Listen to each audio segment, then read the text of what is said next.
Bonsoir. Face à l'actu édition du 7 janvier, le Cameroun, vous le savez, accueille l'Afrique, la jeunesse sportive, la jeunesse de football depuis ce 16 janvier. Les Lions A' sont donc en compétition face à d'autres pays qui s'est peut-être pour remporter cette compétition organisée à Yaoundé, Douala et puis Limbé. On en parlera peut-être en passant avec l'invité de ce soir, mais nous reviendrons davantage sur les sujets qui ont marqué l'actualité, notamment ceux traités par la rédaction de STV cette semaine. On parlera grandement de cette question de la CNI, la carte nationale d'identité, dont vous savez qu'un mouvement a été mis en place pour mobiliser les Camerounais et interpeller les pouvoirs publics, notamment la délégation générale à la sécurité nationale, pour qui sait peut-être définitivement distribuer les cartes d'identité nationale aux 3 millions et plus de Camerounais qui le souhaitent. Nous reviendrons évidemment sur la crise dans les régions du nord-ouest et du sud-ouest avec ces attentats, une fois de trop peut-être, dans les localités de Mouyouka et Matazem. On parlera également de la prestation de serment de deux présidents de région. On s'arrêtera peut-être à ces deux pour dire effectivement que la décentralisation est en marche selon le gouvernement. Nous reviendrons aussi sur cette question au niveau de Camtel, la compagnie publique de téléphonie qui, comme vous le savez, a vu des tiraillements entre la direction générale et le ministère de tutelle. Tout cela se fera en analyse et commentaires avec l'invité de ce soir. Une invitée certainement spéciale et particulière. Elle est porte-parole du PCRN, non moins vice-présidente du bureau de ce parti-là, le parti camerounais pour la réconciliation nationale. Anne Fégonde Noah, bonsoir. Bonsoir, Monsieur Dipita. Bonsoir à vos milliers de téléspectateurs. Ce serait peut-être pas de trop si je vous disais bonne année.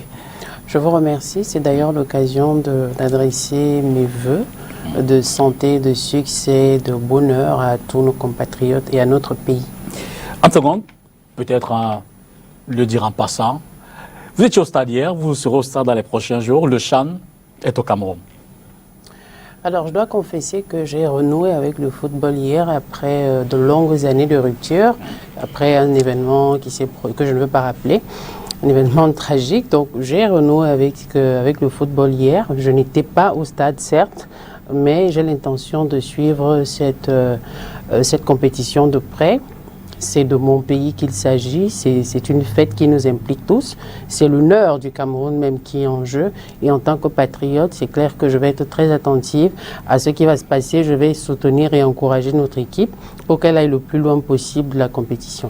Un pronostic, le Cameroun organisateur, le Cameroun, évidemment vous souhaitez qu'il remporte cette compétition? Mon cœur de patriote me commande d'espérer que les Lions indomptables vont la remporter. Maintenant, nous allons voir comment l'équipe va évoluer au fil des jours, au fil des matchs. Cela dit, mesdames et messieurs, avant peut-être de rentrer dans les autres sujets, on a choisi de commencer par là. Prenons l'ambiance dans les rues de Yaoundé. Quelques heures avant le lancement de la compétition, c'était hier. Yaoundé vibrait déjà au rythme du CHAN. Suivez-moi. Dans les rues de la capitale politique ce matin, la fièvre remonte à quelques heures du début du CHAN. Perchée sur un pick-up, la mascotte Tara fait le tour des quartiers, question de stimuler les fans du foot, malgré le décor de la ville, très critiqué depuis quelques semaines. La mobilisation, généralement, quand on entend un événement pareil, on va voir un peu de partout. Déjà la publicité. On va accueillir les étrangers et tout, on devrait quand même pouvoir arranger un peu plus, mais bon. Plusieurs panneaux publicitaires sont en effet jusqu'à présent soit sans affiches, soit occupés par des affiches qui n'ont rien à voir avec le CHAN. Les petits commerces et des gadgets du foot manquent à l'appel. L'on observe cependant quelques rares banderoles comme ici à la poste centrale annonçant l'imminence d'une compétition. Dans cet hôtel qui abritera plusieurs délégations de la CAF, les drapeaux des pays participants flottent dès l'entrée. Aussi, autour du stade Omnisport, Tara en image attend déjà impatiemment les supporters. Le CHAN est donc lancé, le championnat d'Afrique des Nations de football pour la catégorie A'. Le Cameroun, dans sa première rencontre, est venu à bout du Zimbabwe, 1-0, une belle entrée donc pour nos Lions. Parlons donc d'autre chose. Évoquons cette histoire de la carte nationale d'identité pour dire effectivement que le DGSN, la délégation générale, si vous le voulez, à la Sûreté nationale, a fait une sortie. Mais à Yaoundé encore, avec nos reporters, on a remarqué que ce n'est pas toujours convaincant. Suivez plutôt. Les plaintes relatives à l'établissement de la carte nationale d'identité sont légion dans la capitale politique. J'ai fait une première CNI et je l'avais égarée. J'ai fait une deuxième qui n'est pas encore sortie jusqu'à présent. Ça fait pratiquement 3 ans qu'elle n'est pas sortie. Donc c'est vraiment un problème qu'on doit trouver une solution. On m'a agressé avant les fêtes, là, le 22 décembre. On m'a arraché mon sac, on a pris mon sac, il y avait ma carte d'identité, mon permis là-dedans. Et tout ce que je pleure, c'est ma carte d'identité. Parce que je ne sais pas comment je vais faire pour en avoir une autre. C'est tellement, tout le monde qui pleure. En annonçant le 8 janvier dernier une batterie de solutions, notamment la production de 15 000 cartes par jour, le délégué général à la Sûreté nationale entend répondre dans les prochaines semaines aux revendications des populations. Il faut dire que je crois, je ne sais pas trop, mais c'est le souhait le plus absolu pour tous les Camerounais. Si ils pouvaient faire ça, comme il dit là, c'est que c'est bien. Selon la DGSN, plus de 3 millions de Camerounais se retrouvent en double identité. L'institution envisage considérer uniquement la première identification contenue dans la base des données. Mais l'on peut faire mieux, pensent certains. Il faut qu'on commence à passer au vrai contrôle avant d'établir. Ça ne sert à rien d'établir, de commencer à établir CNI. On te donne un récépissé, mais après, elle ne sort pas. Aussi, les populations de la capitale ne sont pas encore rassurés quant au nouveau système de distribution des cartes. Le système de distribution n'est pas tellement fiable. Il y a des gens qui ont des cartes faites à Yaoundé qui se retrouvent à Ebolo, à Balmayo, par-ci par-là. Rappelons que le délégué général à la Sûreté nationale a indiqué dans son communiqué que les demandeurs de ces documents seront quotidiennement informés via des SMS en plus de la création des nouveaux postes mobiles d'identification. Antoine Gondowa, vous êtes de ceux qui ont initié donc un mouvement de mobilisation pour voir clair, susciter les pouvoirs publics, la DGSN, à offrir, distribuer aux Camerounais leur CNI. Je veux ma CNI. Je veux dire un mouvement que vous avez voulu dissocier d'ailleurs de la femme politique que vous êtes. Pourquoi ce mouvement ? Ce mouvement parce que je me suis lassée d'observer cette sorte d'indifférence qu'affichaient les pouvoirs publics, en tout cas la chaîne de commandement de la CNI, face à une crise aussi sérieuse, au regard des effets qu'elle a sur les citoyens. Il faut se souvenir qu'au Cameroun, vous ne pouvez pas postuler un concours si vous n'avez pas de CNI, vous ne pouvez pas signer un contrat d'embauche ou d'affaires, vous ne pouvez pas demander un passeport, vous ne pouvez pas faire de transactions bancaires. Il y a tellement de choses qu'on ne peut pas faire sans CNI que je ne comprenais pas pourquoi, face à autant de plaintes, les décideurs en face affichaient enfin, j'ai déjà dit indifférence tout à l'heure, je ne vois pas un meilleur mot. Il m'a donc semblé utile de créer un mouvement, de lancer une campagne citoyenne dans laquelle les différents compatriotes qui ont ce problème ou ceux qui s'en plaignent par solidarité vis-à-vis de ceux qui les ont pourront s'exprimer ensemble. Il me semblait pertinent de le faire de façon collective parce que nous sommes plus efficaces si nous sommes ensemble. Si chacun se plaint de son côté, ça n'a pas le même impact. Si nous nous mettons ensemble, nos voix portent plus fort, nos gouvernants se rendent compte que le problème est beaucoup plus sérieux. Peut-être qu'ils ne l'ont appréhendé avant, c'est le but. Naturellement, il était important de dissocier la campagne de mon engagement politique. C'est vrai que mes camarades politiques sont très très impliqués dans cette campagne. Parce que pour rappel, nous venons tous d'un mouvement citoyen, à la base 11 millions de citoyens. Donc chaque fois qu'il y a une activité citoyenne, mes camarades de parti en tant que citoyens s'impliquent. Mais je ne pouvais pas limiter ça au parti parce qu'un parti politique, c'est la tautologie, mais c'est partisan. Ça veut dire que si c'est le parti qui porte une telle initiative, ceux qui auraient à tort ou à raison des griefs contre le parti ne se sentiront pas impliqués. La sortie de la délégation générale à la Sûreté nationale vous a-t-elle convaincu? Tout d'abord, il convient de saluer la relative proactivité de la DGSN et d'apprécier la proactivité de monsieur le DGSN. Parce que dans un environnement où on a quand même l'habitude que les citoyens se plaignent parce qu'ils n'ont pas d'eau, des frais d'APE, des lenteurs de procédure dans les ministères, il y a tellement de choses dont on se plaint, et que généralement l'administration en face s'engage plutôt dans un bras de fer au lieu de prêter attention et de proposer des solutions. Donc il convient d'ailleurs d'abord de saluer cette réaction de la DGSN. Ça démontre qu'il y a un début de modernité dans cette administration, parce que la campagne citoyenne hashtag Je veux ma CNI participe de ce qu'on pourrait appeler le dialogue social.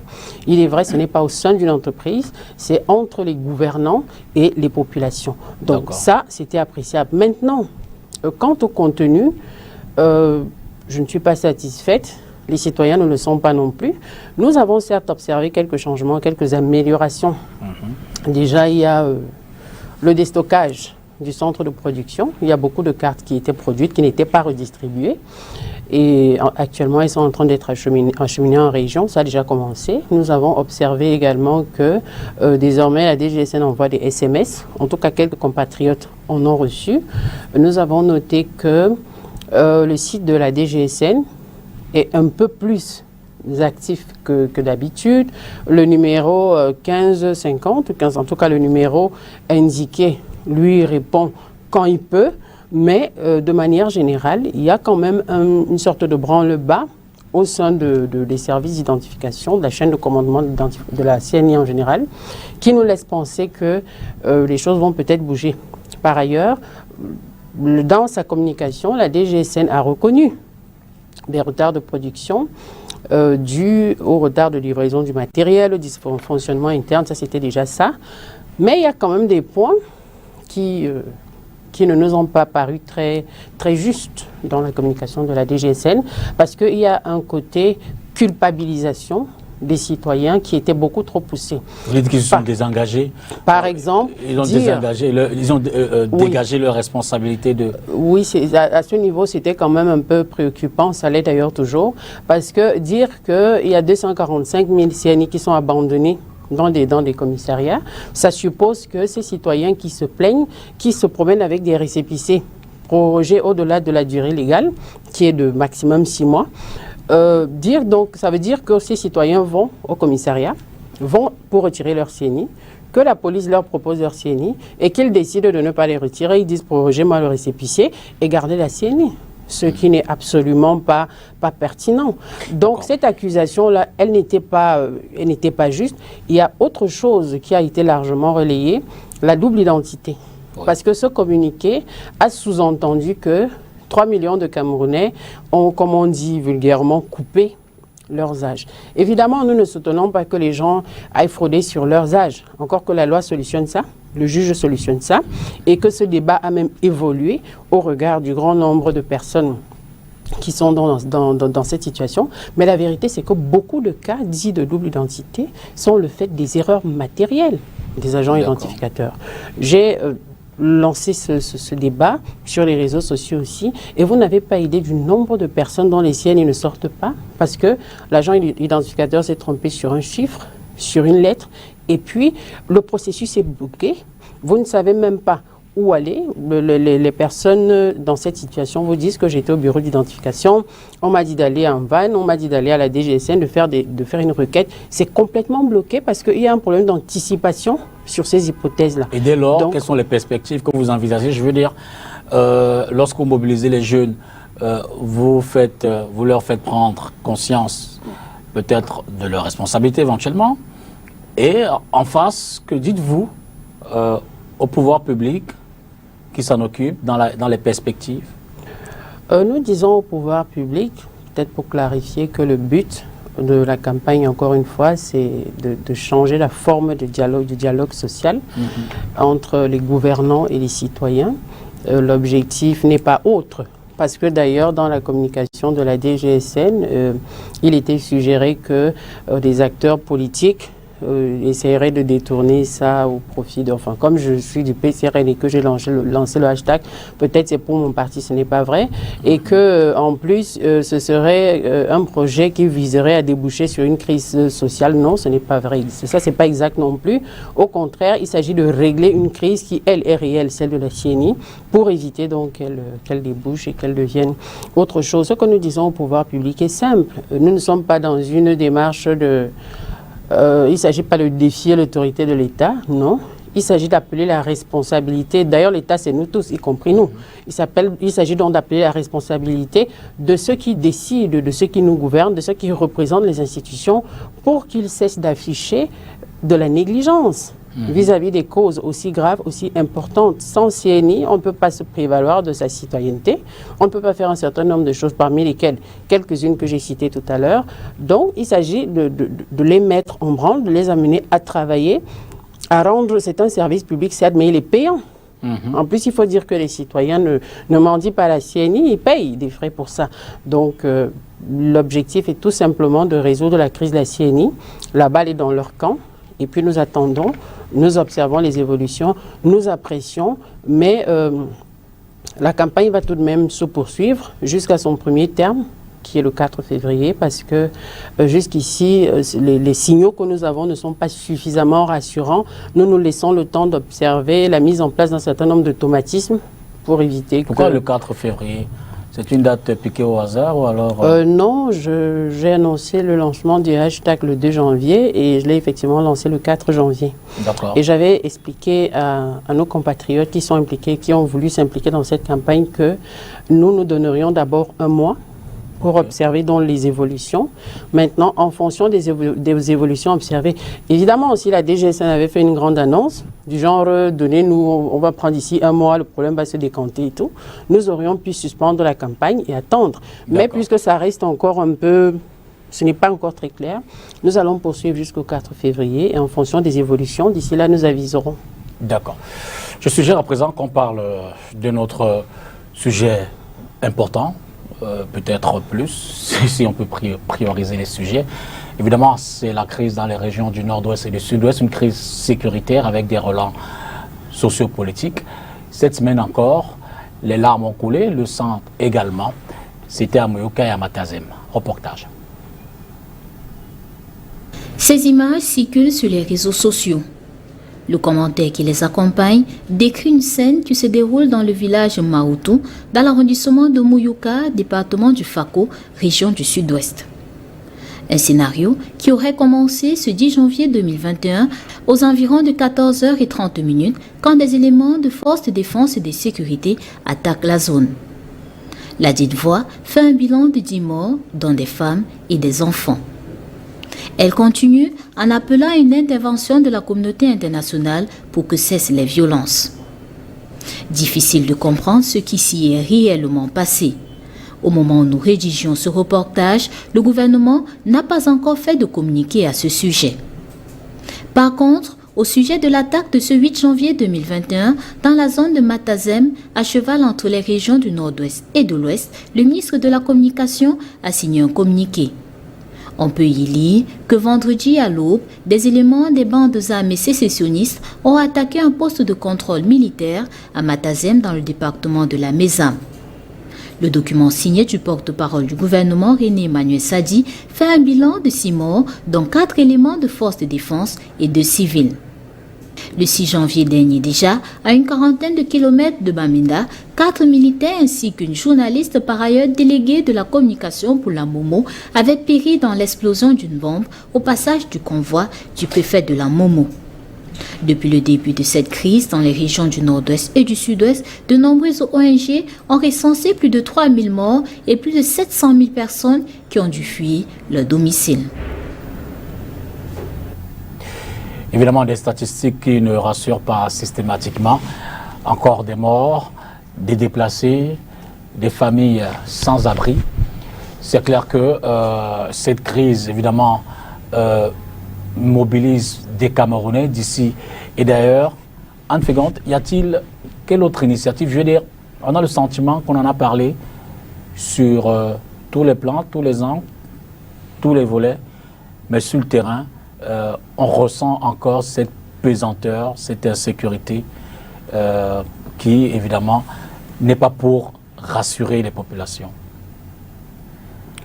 Là, c'est la femme politique qui reprend sa casquette. Nous avons, au niveau du PCRN, fait un certain nombre de propositions qui, de notre point de vue, devaient contribuer à résoudre cette crise. C'était quand les enfants ont été tués, c'est monté d'un cran, d'ailleurs de plusieurs crans, et nous avons préconisé une solution à 4 étapes. Les 2 premières étapes, ce sont des mesures de sûreté que mon attachement vis-à-vis de mon pays m'interdit de développer pour le moment, parce que nous avons des étrangers au Cameroun actuellement, c'est le Chan, dont je vais faire fi pour le moment des deux premiers points de nos solutions pour venir aux 2 derniers. Parce qu'il y a une solution militaire, entre guillemets, il y a une solution diplomatique, aussi un levier diplomatique que nous estimons qu'il faut activer. En dehors de ça, il y a un point politique et il y a un autre qui consiste à donner la voix aux élus du peuple. La solution, le 3e point de notre solution consiste toujours à faire libérer Mancho BBC et Ngalim Félix. Parce que nous estimons que ce sont eux qui ont commencé cette affaire. Et lorsqu'ils ont commencé, manifestement, si on s'en tient à leur propre dire, ce n'est pas ce qu'ils ont préconisé qui se déroule en ce moment. Et ils ont fait un monde honorable, ils ont offert leur service pour travailler pour que la paix revienne. Et jusqu'à présent, il y a des gens qui ont été libérés plusieurs fois dans le cadre de cette crise, mais pas eux. Nous estimons qu'il faut les impliquer. Je prends des solutions macro parce que ce type d'événement macabre vécu cette semaine, il est possible que nous les vivions encore si une solution globale n'est pas trouvée. Il faut les libérer et les impliquer dans la discussion. Des initiatives comme la All Anglophone Conference, il n'y a aucune plus-value à les empêcher. L'autre point, c'est qu'il est temps que le Parlement soit convoqué, une session conjointe entre l'Assemblée nationale et le Sénat. Ce n'est pas normal qu'autant d'années plus tard, avec autant de sang, au moment où les pouvoirs publics estiment qu'il y a un certain type de solution qu'ils n'ont pas manifestement le courage de mettre en œuvre, que les élus du peuple, qui ont quand même une certaine légitimité, ne s'asseyent pas et consacrent une session au moins à cette question. Il faut écouter ce que les élus ont à dire. Premier point.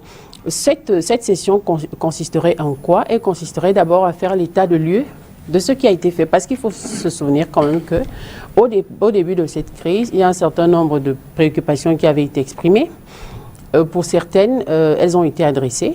Mais il n'y a pas un bilan qui est fait là-dessus. Même pour les populations qui se retrouvent aujourd'hui prises entre 2 feux, elles doivent savoir que par rapport aux revendications initiales, voici ce qui a été fait dans le système éducatif, voici ce qui a été fait, voici les perspectives. Il y a ça. Deuxième point déterminant d'une telle session serait l'ouverture d'une enquête sur le financement de la campagne. Parce qu'au PCRN, nous estimons que lorsque l'économie, je suis toujours dans la campagne citoyenne, je voulais parler du financement de la guerre. Lorsque l'économie de la guerre se met en place, les intérêts peuvent très rapidement se déplacer. On peut se trouver dans une situation où ceux qui œuvrent, qui sont censés œuvrer pour que la guerre s'achève, n'ont plus forcément intérêt à ce qu'elle s'arrête. Or, s'il y a de la transparence dans la gestion, dans le financement de cette guerre, à la limite du respect, à la limite, en tout cas, c'est l'impression que beaucoup de citoyens commencent à avoir au regard d'un certain flou de pas de mal de choses qui fuient ça et là. Ce serait important parce qu'il faut qu'on sache qui prend quoi, qui fait quoi, dans les limites du respect du secret défense. L'autre levier, le levier diplomatique que je vais quand même évoquer. Et je voulais vous relancer là-dessus, à l'aune, évidemment, des réactions. On le voit assez souvent lorsque il y a des assassinats ou des massacres comme cela. Les États-Unis, évidemment, ont condamné, un appel à une médiation internationale, une enquête internationale. La France a embrayé dans le même sillage. On a vu une implication encore plus accrue cette fois, et c'est peut-être exceptionnel, du Vatican, avec un envoyé spécial dans ce dossier-là pour évidemment essayer de donner les propositions aux partis qui peut-être pourraient être des solutions de sortie de crise. Quel commentaire, quelle interprétation faites-vous autour de tout ce ballet diplomatique? S'agissant des États-Unis, par exemple, et puis de d'autres pays aussi qui condamnent donc les assassinats, je suis quand même assez inquiète. Je m'interroge sur la pertinence, la sincérité des liens du Cameroun avec certains de ces pays qui disent être des amis du Cameroun. Pourquoi? Parce que je ne comprends pas l'intérêt de condamner des assassinats, tout azimut d'ailleurs, mais de continuer quand même d'héberger des donneurs d'ordre bien connus. Pour le cas de ce pays, nous avons quand même des donneurs d'ordre, des gens qui vont dans les médias sociaux, dans les médias ça et là, et qui disent couper les têtes, couper les mains de ceux qui vont à l'école, tuez-les, faites ci, faites ça. Ces personnes sont connues. Elles vivent, vous doutez de la sincérité, de l'amitié dans ces pays. Je pense que ce sont les entre faits. ces pays et le Cameroun. Les faits recommandent qu'on en doute. Et que condamner donc des assassinats en hébergeant des gens qui contribuent à attiser la flamme de la guerre sur le terrain, je trouve ces condamnations un peu curieuses quand même. Toutefois, s'agissant du Vatican, c'est l'Église. Toutes les solutions, nous ne pouvons pas être contre les solutions qui vont résoudre cette crise. J'aime rappeler que la première personne à avoir appelé une marche pour amener le gouvernement à dialoguer, c'est le président national Cabral Libi. À l'époque, il était un citoyen, un simple citoyen. Et donc, il est préoccupé par cette crise. Elle nous préoccupe au PCRN. Maintenant, la solution du Vatican, pourquoi pas? Sauf que, de notre point de vue, il faut quand même se demander si nous avons épuisé les options internes. Est-ce que nous avons utilisé tous les leviers dont nous disposons en interne avant de solliciter une médiation internationale? Nous ne sommes pas contre, mais nous estimons que nous n'avons pas mis en œuvre toutes les solutions que nous aurions pu mettre au niveau local. Lesquelles, par exemple, quand on sait par exemple qu'il y a eu le grand dialogue national qui, a priori, a réuni tout au moins les élites locales, les élites du pays, et puis quelques autres Camerounais de l'extérieur autour de la table, même si pour certains, les guerriers, je veux dire ceux qui ont pris les armes, n'ont pas accepté de venir. Pour vous, quels sont les autres leviers? Quels sont les autres instruments nationaux qui peuvent permettre de décanter cette situation tendue? Le grand dialogue national est comme une sorte de convention cadre. Après le grand dialogue national, d'autres micro-dialogues, des dialogues de proximité, devraient se poursuivre. Par exemple, nous au PCRN estimons que interdire la All Anglophone Conference n'est pas pertinent. Ça peut être le prolongement de ce qui a été fait au grand dialogue national. Il y a cette option par exemple. Il n'y a pas que les guerriers qui ne veulent pas. Il y a des guerriers qui sont sortis de la brousse aussi. Il y en a qui sont dans les centres de réinsertion qu'on connaît. Maintenant, il y en a d'autres qui sont, ce que je veux dire, est-ce que le gouvernement de la République approche suffisamment ceux qui sont disposés à revenir? Un autre point très très important, est-ce que le gouvernement de la République les protège? Parce qu'il y a beaucoup de gens des retours qu'on a qui veulent sortir de là, mais qui ont peur de représailles. Si le gouvernement... À sa décharge, le gouvernement estime qu'à travers le DDR, comment ils ont appelé ça, désarmement, démobilisation, réinsertion, ce programme, bon nombre de Camerounais qui ont pris les armes et qui se retrouvaient dans la brousse se sont rachetés et puis évidemment sont rentrés dans ce mécanisme de réinsertion sociale. Comme je vous ai dit au départ, Monsieur Dipita, je suis patriote et le contexte du Chan m'oblige à avoir une certaine réserve pour commenter cette affaire. Maintenant, je ne veux pas me lancer, je ne veux pas citer le nombre de personnes ayant déposé les armes et qu'on a retrouvées égorgées le lendemain matin. C'est de ce cas dont je parle. Il y a des gens qui ont été réinsérés, c'est vrai, mais quelle est la situation de ceux qui ont voulu abandonner et qui se sont fait lyncher le lendemain, qui ont vu leur famille exterminée et tout ça? Quelles mesures systématiques le gouvernement de la République prend pour protéger ces gens? Il y a beaucoup d'autres choses dont nous pourrons parler quand nous n'aurons plus d'étrangers dans notre pays. Cela dit, l'une des solutions préconisées et qui semble être mise en place depuis quelques mois déjà, c'est l'accélération, peut-être le mot n'est pas juste, c'est la mise en œuvre véritable de tous les instruments de la décentralisation. Donc les derniers sont les élections régionales avec le choix des présidents ou alors des exécutifs des conseils régionaux, tout récemment. Une solution, vous dites pertinente, non pertinente? Alors, la décentralisation, de toutes les façons, au PCRN, nous préconisons à moyen terme le fédéralisme communautaire. Maintenant, la décentralisation a effectivement permis de mettre en place des instruments. En tout cas, les élections régionales permettent de mettre en œuvre les instruments de la décentralisation, mais nous ne sommes pas encore dans la décentralisation. Parce que la décentralisation implique le transfert de ressources, et vous le savez sans doute, le PCRN l'a décrié à corps et à cri, l'État central continue de bloquer les ressources normalement destinées à la décentralisation. Dont les présidents de région, c'est bien, mais sans ressources, il ne faut pas s'attendre à ce qu'ils soient très efficaces. Des actualités donc autour de ce sujet. Je vous suggère qu'on regarde ces reportages faits à Douala et à Yaoundé. Douala d'abord, avec l'installation du tout premier président du conseil régional du littoral. C'était à la cour d'appel du Vori. Suivez plutôt.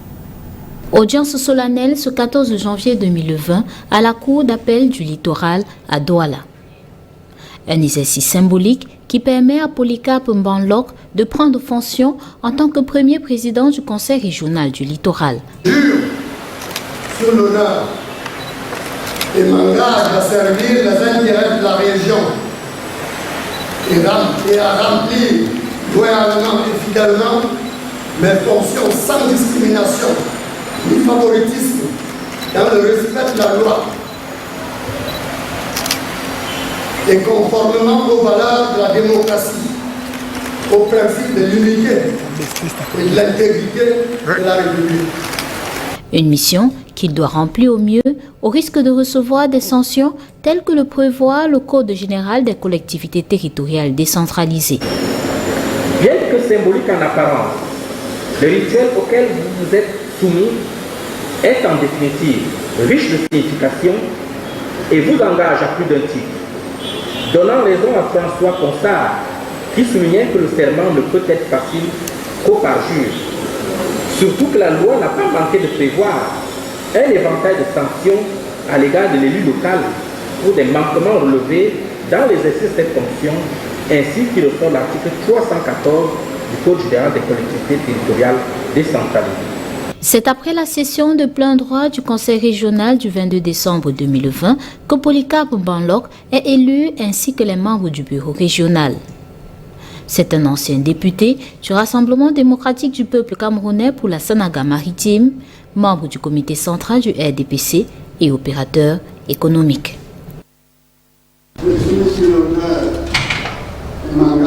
Pour la toute première fois dans l'histoire politique du Cameroun, la Cour d'appel du centre reçoit le serment d'un président du conseil régional. L'audience prévue dans l'article 310 du Code général de la décentralisation, présidée par la magistrate cunégante Christine Mekoulongoti, a duré 1h30 en présence de nombreuses personnalités, témoins de l'engagement pris ce 13 janvier 2021 par Gilbert Timiévouna, élu à la faveur des élections régionales du 6 décembre dernier. Un des préalables à l'entrée en fonction, il faut prêter serment. On s'engage au nom de la loi à faire ce qui est prévu. Selon le procureur général par la Cour d'appel du centre, Jean-Fils Ntamak, les missions qui attendent l'ancien délégué du gouvernement auprès de la communauté urbaine de Yaoundé sont bien plus importantes. Tenez par exemple, en tant que président du conseil régional, il est consulté et tenu informé de tous les projets de la région. Il ordonne les dépenses et les recettes de la région. Il est l'une des autorités ayant qualité pour saisir le conseil constitutionnel lorsque les intérêts de la région sont en cause. En clair, il est au centre de la gestion des affaires de la région. Un commentaire juste sur peut-être les personnes chargées de conduire ces régions-là, les conseils régionaux. À Yaoundé, Gilbert Timiévouna, évidemment un nom connu. Et puis dans le littoral, Polycarpe Mbanlok, un autre cadre du RDPC local. Alors, le mot que je dirais à ce sujet, je l'avais déjà dit le jour de l'élection de M. Timiévouna, c'était que j'adressais mes vives félicitations à nos compatriotes des organisations jeunes du parti au pouvoir qui attendent donc très patiemment que un jour vienne où nos aînés qui sont aux affaires depuis des lustres décident de se retirer pour leur céder un peu de place, pour leur permettre donc de mettre en valeur, de travailler, de servir leur pays en front office et pas uniquement en back office pour soutenir des aînés qui évidemment ont tout leur mérite, mais qui à un moment donné pourraient quand même se mettre dans des postures de conseiller pour faire bénéficier le pays de leur expertise, mais laisser des personnes qui sont plus à jour des défis actuels, des défis de la modernité, gérer la cité. Parce que j'ai essayé de regarder un peu, je me suis rendu compte que il y a une certaine catégorie, une tranche d'âge qui a été complètement exclue. Doit-on penser qu'il y a personne âgée de 50 ans au Cameroun capable de gérer une région? C'est quand même curieux, surtout lorsqu'on sait que les exécutifs des régions sont désignés. Après, ce sont les règles de fonctionnement du parti au pouvoir qui a la plupart des régions. Ce sont les règles de fonctionnement. Mais lorsqu'on sait donc que ce sont des exécutifs qui sont proposés au vote et que le vote reste une formalité, il y a de quoi s'interroger. Il n'y avait personne là quelqu'un de plus actuel, de plus récent, et quand bien même ce critère de génération ne serait pas pris en compte, il y a lieu de questionner le renouvellement de la classe politique. Pourquoi ce sont les mêmes, le Cameroun appartient à des millions de Camerounais. Pourquoi ce sont les mêmes qui reviennent tout le temps? Doit-on comprendre qu'il n'y a personne d'autre qui dispose de l'expertise nécessaire pour le faire? Je voudrais aussi déplorer l'absence de femmes dans les présidences de région. Ça aurait été surprenant. Oh. Mais c'est très visible, monsieur Dipita. C'est difficile de comprendre qu'avec toutes les dames brillantes qu'il y a dans ce pays, qui sont militantes du parti au pouvoir, dont certaines ont manifesté leur envie d'être présidente de région, qu'il n'y en ait aucune. J'aime à rappeler que les 4 pays au monde dans lesquels l'indice de progrès social, qui, il faut le dire, est un meilleur indicateur de la qualité de vie que le PIB, est bon, sont dirigés par les femmes. Dans les pays dans lesquels la qualité de vie est meilleure au monde, en ce moment, vous pouvez vérifier, sont dirigés par les femmes. Alors, considérez que les femmes ne sont pas encore capables, les femmes qui vont nous allons dans les mêmes écoles que les hommes, nous avons les mêmes formations, nous avons le management des femmes à même quelque chose de beaucoup plus subtil, surtout dans des situations de crise. Qu'il n'y ait donc aucune femme présidente de région, c'est quelque chose c'est même scandaleux. Et j'ai vu quelques personnes soutenir ça, déplacer le débat de l'épouse à celui de la femme publique, parce que apparemment dans la conception des responsables du parti au pouvoir, une femme est forcément inférieure à un homme. Donc les obligations de l'épouse qui voudraient donc être soumises pour celles qui sont croyantes semblent pour ces personnes-là se déplacer dans la vie publique où une femme est systématiquement inférieure à tous les hommes qu'elle rencontre. C'est dommage parce que c'est priver les régions d'un management subtil, efficace, au moment où nous avons des candidates comme une de vos collègues, vos consoeurs, que je ne voudrais pas citer, qui postulaient dans une région très très enclavée, une des régions les plus riches en termes de ressources, l'une de celles qui participent beaucoup aux recettes de l'État, mais qui est dans une situation d'enclavement impressionnante et dans laquelle toutes les élites fabriquées par le parti au pouvoir sont des hommes.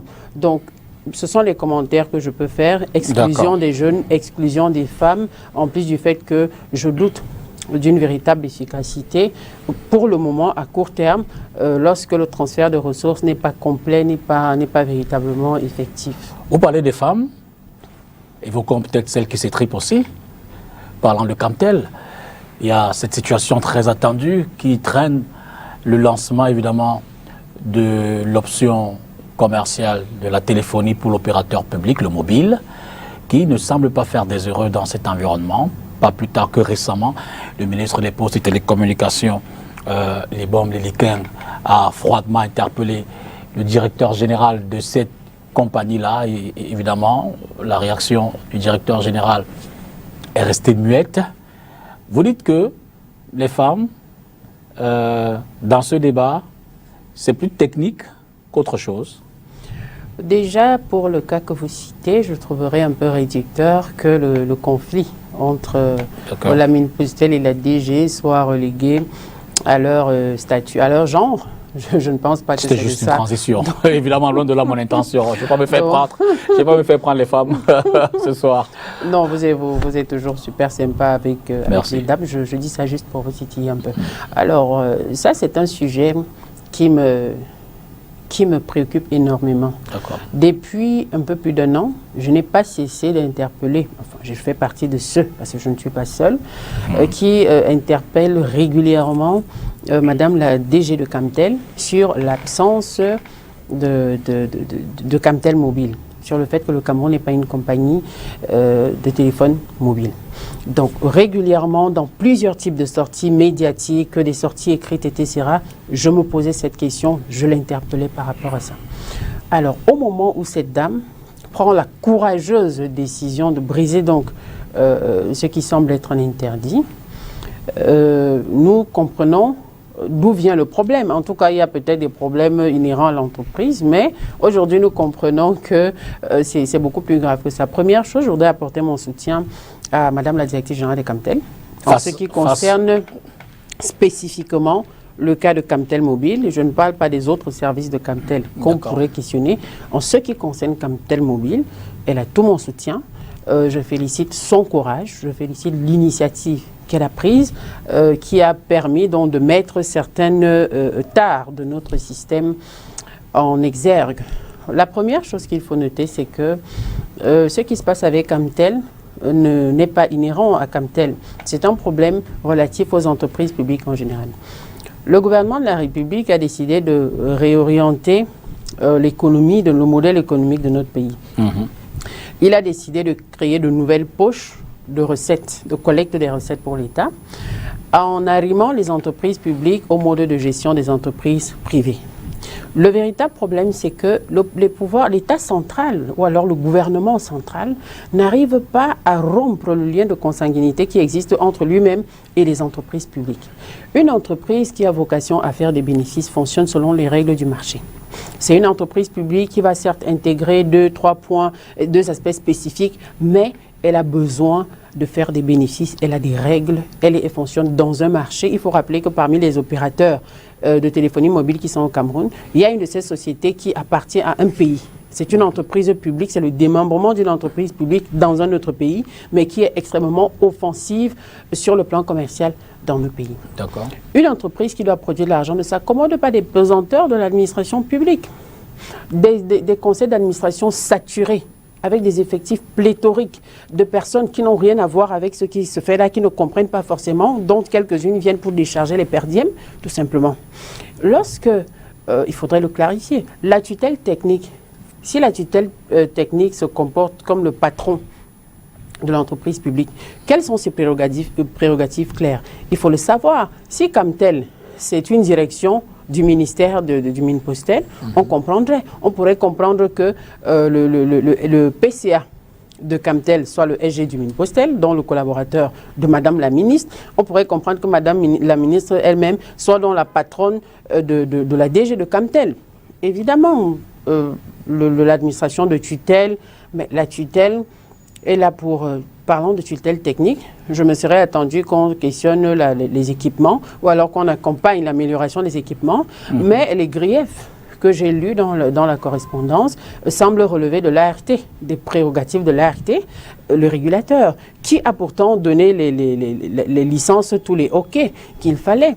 Et à ce point-là, donc, il se trouve que le gouvernement de la République a échoué.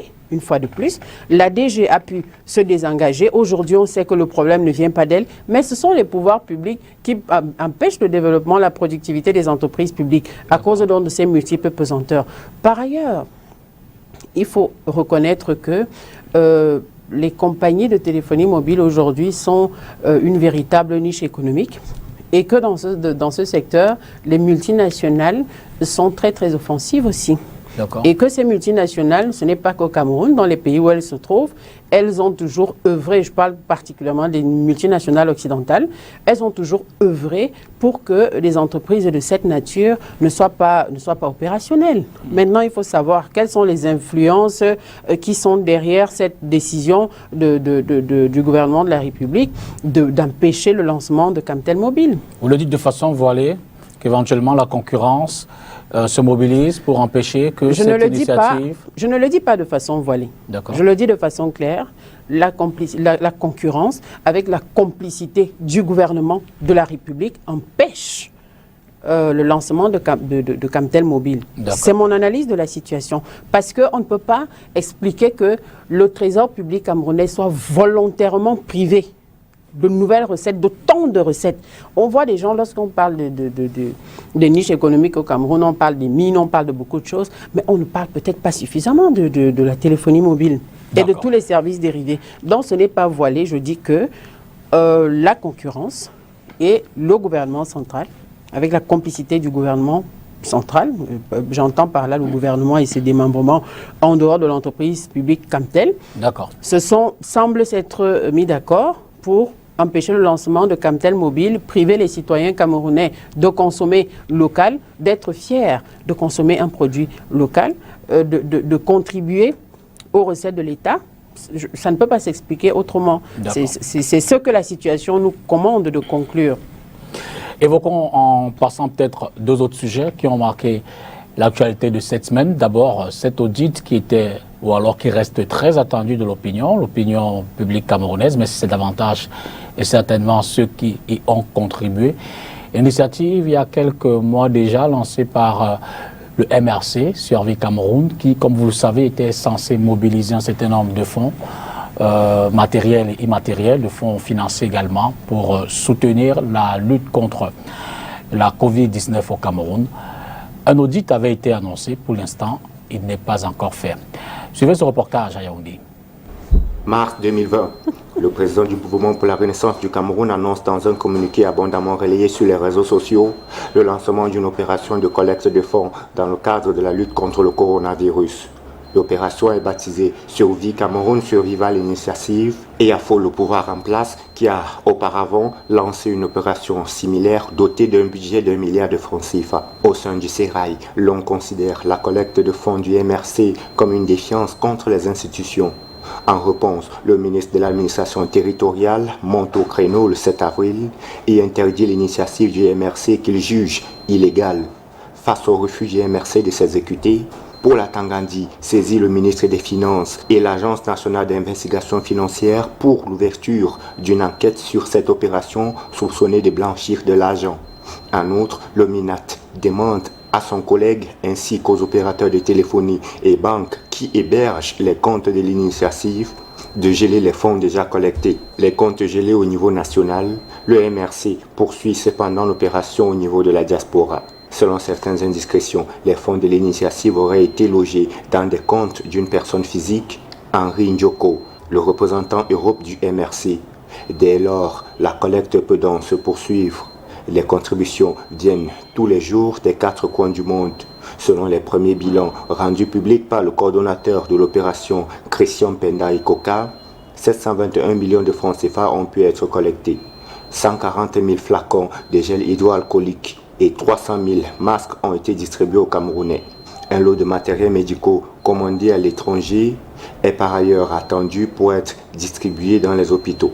Le gouvernement, quant à lui, a refusé de réceptionner les dons offerts par le MRC. Plus d'une dizaine de personnes ont été arrêtées pendant qu'elles distribuaient le matériel de survival, accusées de rébellion avant d'être relâchées. Sauf que le bilan rendu public par l'ancien conseiller du chef de l'État au mois de novembre 2020 relève quelques incohérences dans la gestion des fonds logés à l'extérieur. Soucieux de voir plus clair, Christian Penda Ikoka saisit aussitôt Maurice Kamto. L'affaire fait grand bruit sur la toile. Henri Ndjoko, qui ferait objet d'une condamnation en France, est accusé de détournement par certains internautes. Le 26 novembre, il est relevé de ses fonctions de secrétaire de la Fédération régionale du MRC en Europe. Il est remplacé provisoirement par le nommé Laurent Boumbia. Par la suite, un audit indépendant est engagé à l'effet d'examiner les informations contenues dans le rapport de Henri Ndjoko et l'utilisation des fonds collectés pour les besoins de l'initiative. Ces préalables établis, la coordination de l'initiative Survie Cameroun Survive à l'initiative avait annoncé que le rapport de cet audit devra être rendu public le 15 janvier 2021. En seconde, ça vous inspire? Vous dites, comme certains, deuxième glissement. Je veux dire, que retenez-vous de cet audit attendu? D'abord, je dois vous confier que ce n'est pas une actualité que je suis particulièrement de près, parce qu'en ce moment, au PCRN, nous sommes très occupés à implanter le parti dans tout le pays.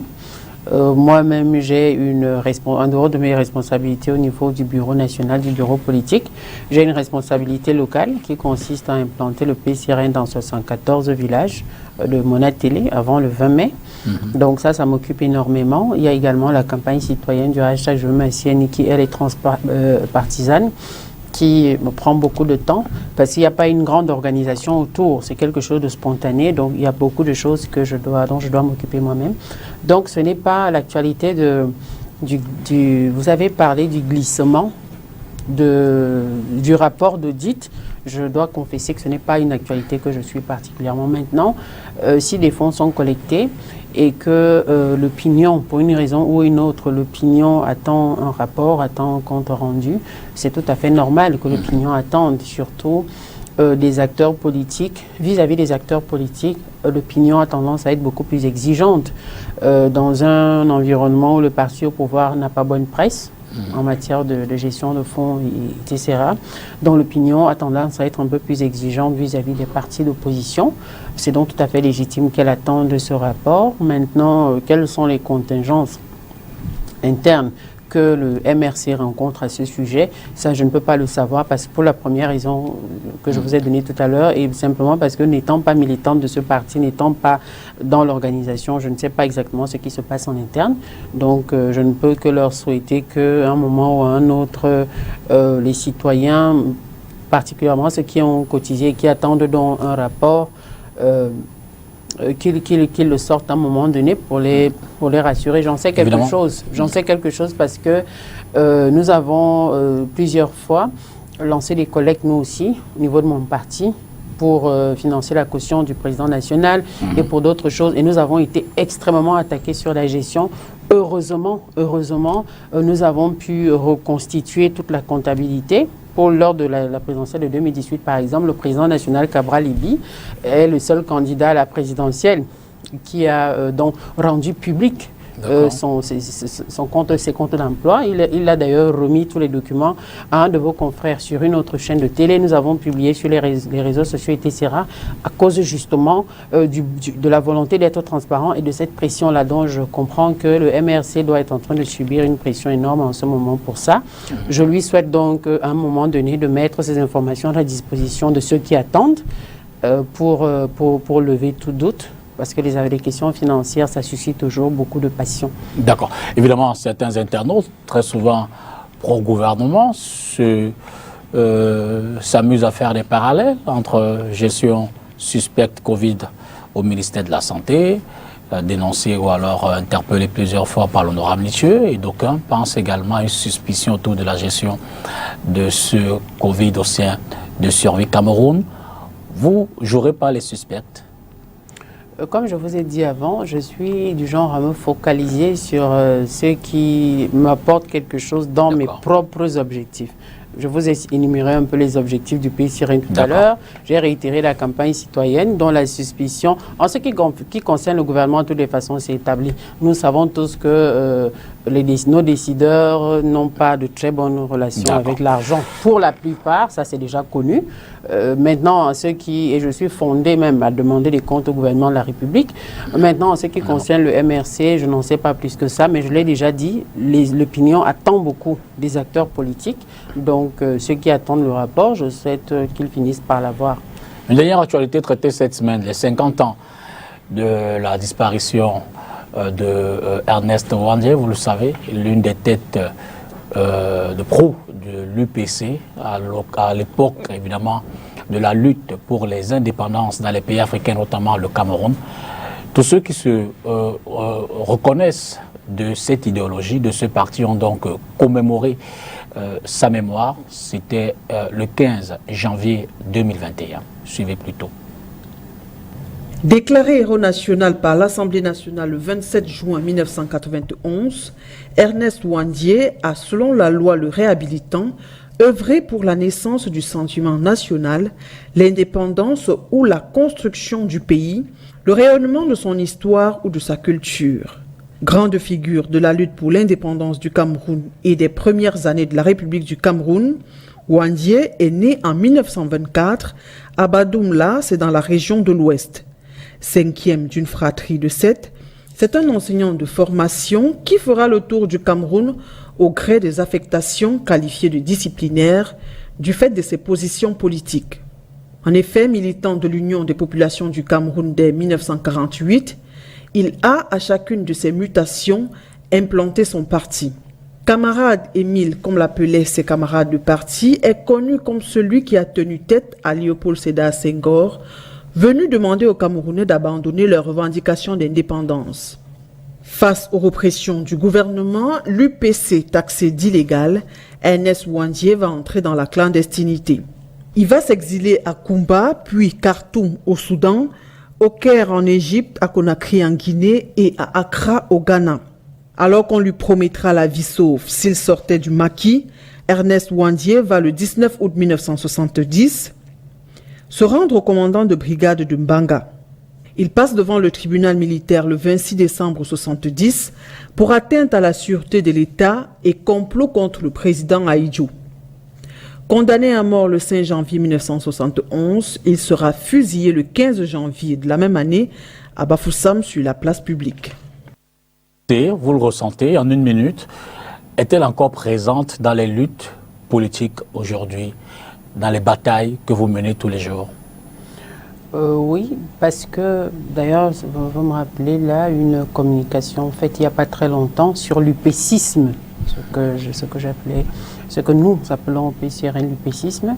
L'upécisme, c'est un état d'esprit, c'est une manière d'appréhender le développement de notre pays, l'évolution de l'indépendance de notre pays avec les réalités du moment, avec les contraintes de la société moderne.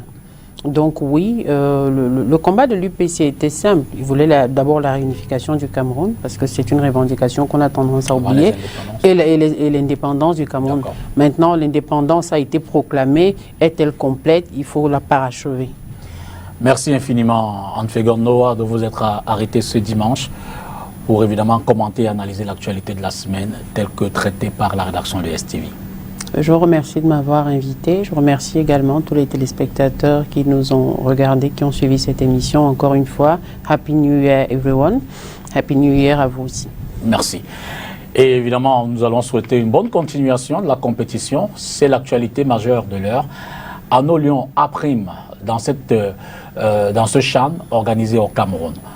Bonsoir, bon début de semaine et à dimanche prochain.